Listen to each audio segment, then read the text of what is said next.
washing your hair, using an electric shaver, things we all do without thought, and yet they can have a massive impact on our environment.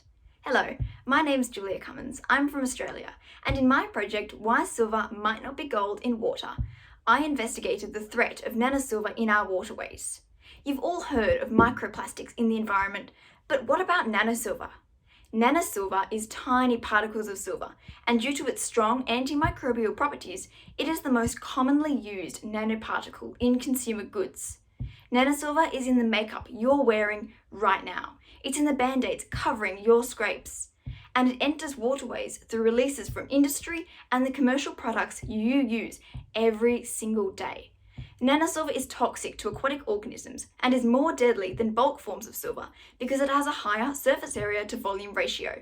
This means it can release more silver ions and thus injure more organisms in our environment. So how do we prevent nanosilver from harming our ecosystems? The first step is to regulate nanosilver better. This is where science comes in handy. In my project, I found a concentration of nanosilver which is not damaging to ecosystems. This is critical because under current regulations, nanosilver does not have a safe level that is differentiated from bulk silver. This is despite the abundant scientific evidence that nanosilver is more toxic.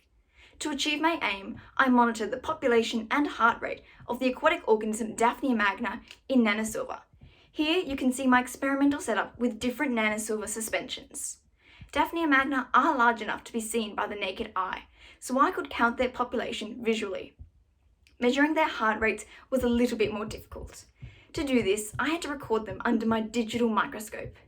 Their outer carapace is transparent, so their internal organs, including their beating heart, can be seen, and in this video you can see their heart moving behind the eye spot. My results found that nanosilver detrimentally affects Daphnia magna because as the amount of nanosilver increased, the population and heart rate of the Daphnia magna decreased. After conducting statistical analyses, I found that nanosilver is not damaging to Daphnia magna and thus ecosystems in the concentration range of 0.26 to 0.5 milligrams per litre. This level can be used to monitor water quality and ensure that healthy ecosystems are maintained.